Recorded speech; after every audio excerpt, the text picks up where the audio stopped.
Okay, I've been working on the mini bike and the truck, but that's not important. It hasn't been running for a while. I stripped the ignition coil from this mini bike because the kind of got a very broken rod, which is not nearby at the moment. I've done some modifications to the engine.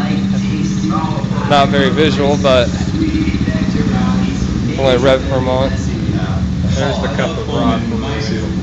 Anyway, I'm going to do this real quick because my battery's about out. And there it is. Okay.